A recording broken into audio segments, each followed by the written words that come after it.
शिरूरमध्ये बिबट्याच्या हल्ल्यात एका 13 वर्षांच्या मुलाचा दुर्दैवी मृत्यू झाला।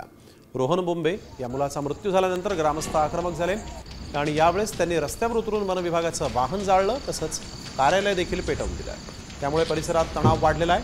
आता संतप्त ग्रामस्थांनी बेल्हे जेजुरी महामार्ग रोखलाय आणि महामार्गावर टायर पेटवून दिलेले आहेत। बिबट्याचा तातडीनं बंदोबस्त केल्याशिवाय मागे हटणार नाही अशी भूमिकाच या ग्रामस्थांनी घेतलेली आहे। आमच्या लेकरांना वाचवा अशी मागणी हे ग्रामस्थ करत आहेत। मागील 15 दिवसात शिरूर परिसरात बिबट्याने 9 जणांवर हल्ला केल्यामुळे नागरिकांमध्येही संतापाचं वातावरण आहे।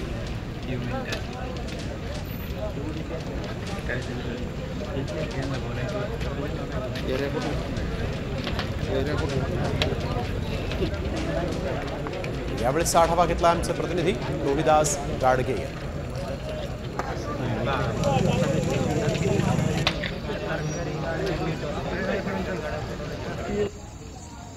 उत्तर पुणे जिल्ह्यामध्ये माणूस आणि बिबट यांच्यातला संघर्ष वाढताना दिसतोय। आज शिरूर तालुक्यातील पिंपरखेड येथे चिमुकल्या मुलाचा बळी बिबट्याने घेतलाय। त्यानंतर ग्रामस्थ आक्रमक झालेले आहेत। सध्या ग्रामस्थ बेल्ला जेजुरी महामार्गावरती आहे। महामार्ग ग्रामस्थांनी या ठिकाणी रोखलेला आहे।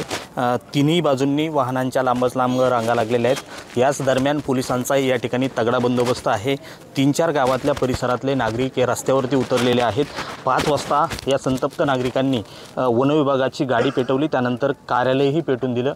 या भावना नागरिकांच्या संतप्त आहेत, कारण जुन्नर परिक्षेत्रामध्ये 1200हून अधिक बिबट्यांची संख्या आहे आणि या बिबट्यांकडून आत्तापर्यंत 56 जणांचा बळी घेतलेला आहे। 12,000हून अधिक पाळीव प्राणी या बिबट्याच्या हल्ल्यात मृत्युमुखी पडलेले आहेत। पिंपरखेडीमध्ये ह्या ठिकाणी बिबट्याच्या विरोधात जो संघर्ष नागरिकांचा जो पेटलेला आहे, हा बिबट्याचा बंदोबस्त केल्याशिवाय थांबणार नाही अशा भावना नागरिकांनी या ठिकाणी व्यक्त केलेल्या आहेत। त्यामुळं बिबट्याचा बंदोबस्त करण्यात वन विभाग कशा पद्धतीने पुढची पावलं टाकतं हे पाहणं महत्त्वाचं ठरणार आहे।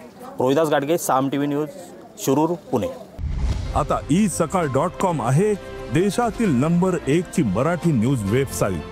प्रत्येक अपडेटसाठी isakal.com ला नक्की भेट द्या।